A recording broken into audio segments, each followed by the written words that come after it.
By now, you are well aware of my healthy appetite for feedback. It is not a guilty pleasure. I'm fully proud. You know those performance reviews that your boss gives you every year? Well, I live for that shit. Cut to the chase. Tell me where I need to focus my growth and my energy. That is the best gift that you could give me. And generally, I've had really great bosses and all from Canada. So, of course, they're incredibly nice and biased and probably sugarcoating their feedback. So, Julie, get to the point. Imagine an organization who gets unbiased feedback from companies who have evaluated and experienced your product and services and have been through the purchasing journey. And I'm not talking about the sales rep speaking on behalf of those buyers, although it's a really good place to start. What I'm talking about is speaking directly to those buyers yourself. That is invaluable because when you answer the question, why do we win? You find your differentiation. To me, though, the real gold is mined out of why do we lose? That's where you find alignment and focus. You know what gaps you need to fill, friction you need to resolve, and product areas that you should be doubling down on. So you probably know what I'm talking about by now. It's a win-loss program.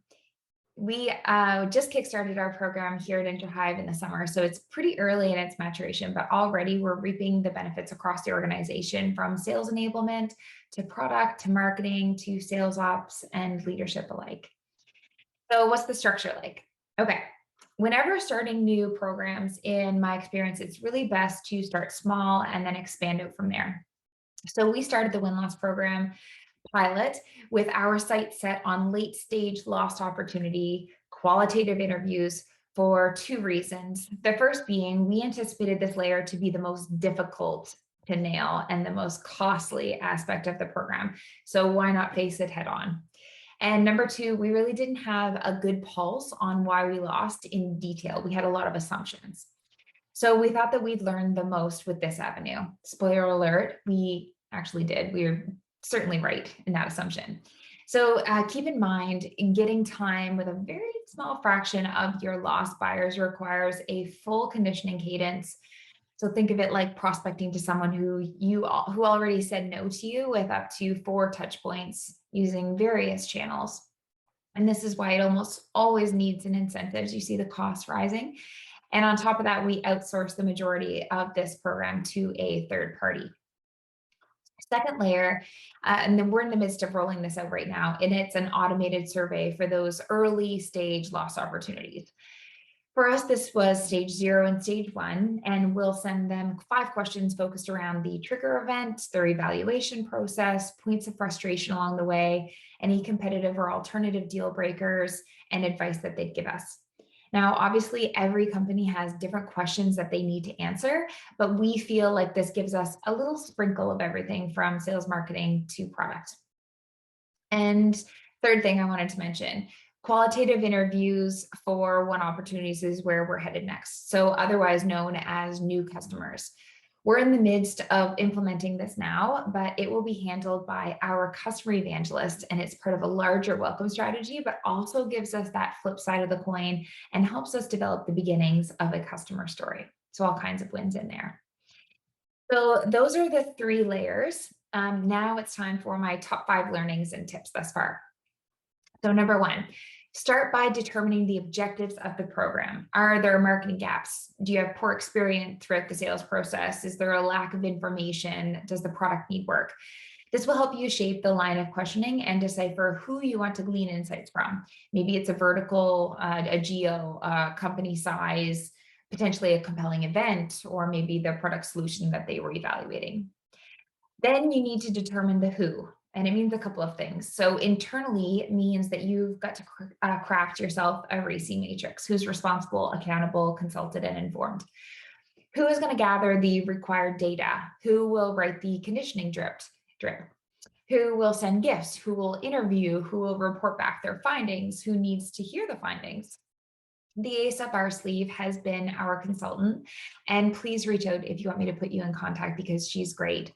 Our team was really at capacity and a bit green, so we found someone who had a bunch of experience in their back pocket, who knew how to conduct qualitative research and how to really distill and spin all of these conversations into actionable recommendations.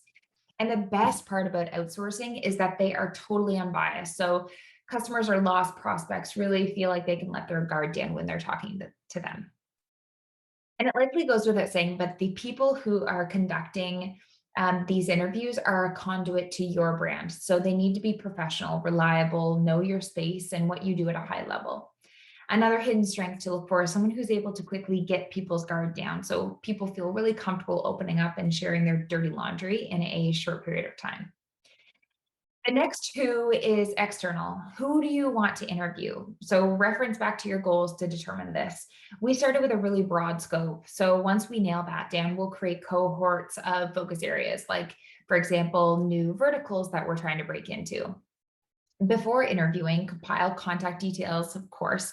So you get your name, your title, company, email address, but also other beneficial information like the stage that they dropped out at, industry, recent interactions, relationship strength. Let us know if you need help with sourcing this data. Shameless and drive plug thrown in there. Because all of this data really builds a good picture going into your interviews and during the analysis portion. Next up, how? What is the structure of this program? How often will you be surveying or interviewing? Is it on a monthly or the quarterly basis? Is it immediately after a win or a loss? How long are the interviews? How often do you disseminate findings? What does your incentive look like? Is it a gift card or a witty gift? What does your conditioning drip look like? Is it via email? Is it a handwritten letter that you send? Is it a LinkedIn or phone call? Maybe it's all of the above. Standing out in an overflowing inbox is nearly impossible these days. So be really creative in your outreach and answer the question, what's in it for me, from the customer's purview. Be flexible. Your interviewee may only have 5 or 10 minutes to spare, so know which question will give you the biggest bang for your buck.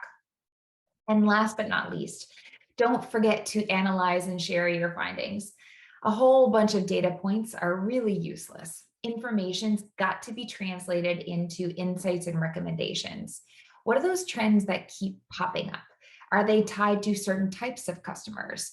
What are the main trigger events? What channels are most or least effective in the buying journey? How do companies in your space establish trust? What competitors are picking up pace and why? What needs to be prioritized in the roadmap or sales enablement calendar? These are the questions your entire organization is dying to hear. It helps them drive the most impactful strategies into their areas of the expertise long term.